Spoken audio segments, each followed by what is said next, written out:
Shalom, bertemu lagi dengan saya di dalam renungan rekan-rekan sekerja Allah. Mari kita berdoa sebelumnya ya. Bapa di surga, terima kasih Tuhan, Kau Allah yang baik buat kami Tuhan dan selalu baik buat kami. Terima kasih buat pagi hari ini kami bisa bangun kembali dan mendengar renungan Bapa. Mantapkan hati kami, tenangkan hati kami sehingga kami bisa mendengar renungan dengan baik dan fokus dan konsentrasi Tuhan. Sehingga ini enggak cuma sumber numpang lewat tapi bisa menjadi sumber kekuatan kami pada hari ini. Terima kasih Bapa, hal Yesus, amin. Shalom saudara-saudara. Hari ini saya akan membawa sebuah renungan yang saya beri judul Bapa yang menerima. Bapa yang menerima. Saya ambil ayatnya dari Lukas 15 ayat 17 sampai 20. Saya akan tekankan di beberapa titik karena itu yang saya akan bahas hari ini. Bentar ya. Yuk.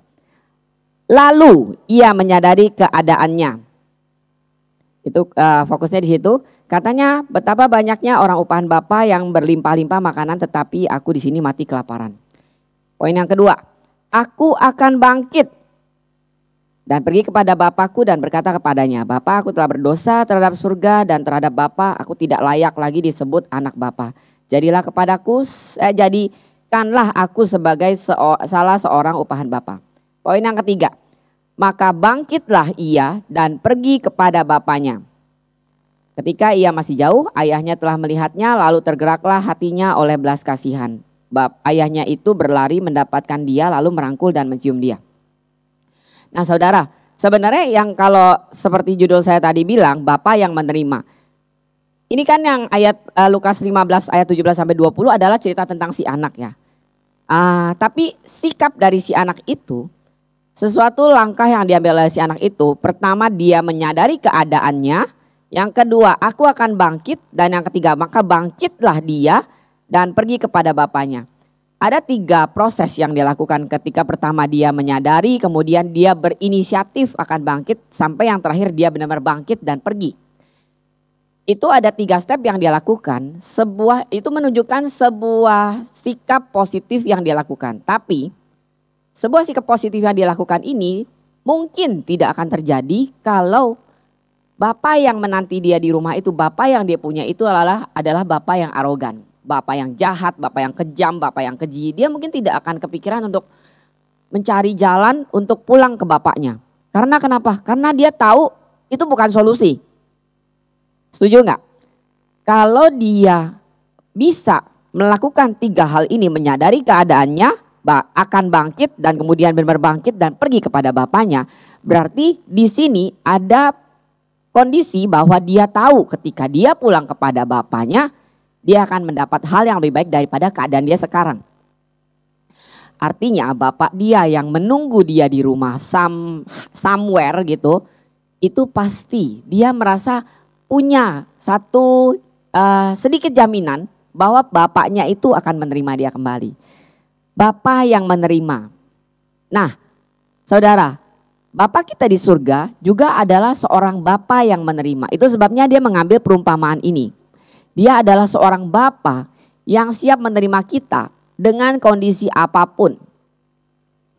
Sebejat-bejatnya kita, sebusuk-busuknya kita, sesering kali bersalahnya kita, bolak-balik, Bapa kita itu akan menerima kita untuk kembali pulang.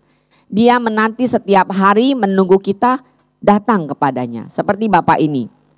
Dikatakan bahwa ketika anaknya itu masih jauh dan bapaknya sudah melihatnya, lalu tergeraklah hati si bapak oleh belas kasihan. Dan bapak itu berlari mendapatkan dia lalu merangkul dan mencium dia.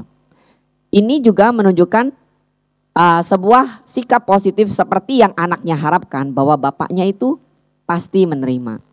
Menurut saudara, anaknya pasti takut nggak pertama-tama? Dia pasti punya ketakutan saudara untuk bisa pulang sama bapaknya. Mungkin dia gengsi pertama. Karena dia udah melakukan kesalahan, dia minta harta, dia minta apa yang menjadi haknya tapi di luar waktu yang seharusnya. Untuk kebanyakan orang pasti dia takut untuk pulang. Karena dia berpikir bahwa saya salah. Saya sebenarnya nggak pantas pulang kepada Bapak. Tapi dia tahu jelas dengan pasti di dalam hatinya bahwa cuma dengan satu cara ini dia bisa bertahan hidup. Cuma dengan pulang kepada bapaknya, dan dia tahu di situ bapaknya siap menerima dia kembali. Karena dia kenal bapaknya. Jauh di lubuk hatinya dia tuh kenal sama bapaknya. Begitu juga dengan kita saudara-saudara. Kita harus yakin bahwa kita punya Bapa yang menerima kita apa adanya. Kenal nggak kita sama Bapa? Bapa kita itu adalah Bapa yang menerima. Jadi sebagaimanapun juga kita dalam keadaan terpuruk seperti apapun kita. Camkan kata-kata ini bahwa Bapa kita adalah Bapa yang menerima. Dia akan menerima saudara bagaimanapun juga rupanya.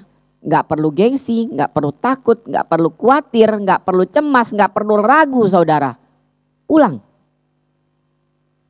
Karena Bapa kita adalah Bapa yang menerima. Saya tidak panjangkan renungan saya hari ini.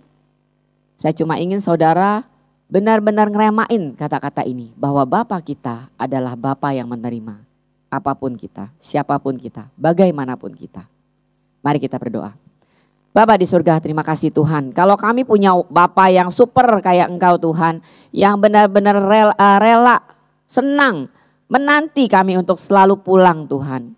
Bahwa kami punya rumah untuk kami pulang, kami punya tujuan untuk pulang Bapa. Kami tahu Engkau adalah Bapa yang selalu menanti kami pulang Tuhan. Kami tahu Tuhan, ketika banyak orang di dunia nggak punya rumah, yang nggak tahu mesti kemana perginya. Tapi kami tahu kami punya Bapa yang bisa kami harapkan. Di mana Bapa yang selalu menerima ketika kami pulang Tuhan. Sebab itu Tuhan ingatkan kami, berikan kami hati untuk selalu mau pulang kepada Engkau setiap waktu, setiap saat, setiap hari Tuhan. Untuk kembali kepada kasih-Mu, kembali kepada rangkulan-Mu, kembali Bapa ke dalam rumah-Mu Bapa. Dan senantiasa Tuhan kami rindu untuk tinggal di dalam rumah-Mu. Pulang dan tinggal bersama-sama dengan Engkau Tuhan di dalam keseharian hidup kami. Ketika kami lelah, ketika kami capek, ketika kami marah, ketika kami kesal, apapun Tuhan. Kami mau pulang Tuhan dan mencari Engkau di rumah-Mu. Terima kasih Bapa, segala kami bagi nama-Mu, hal Yesus, amin. Saudara jangan lupa pulang. Shalom, Tuhan memberkati.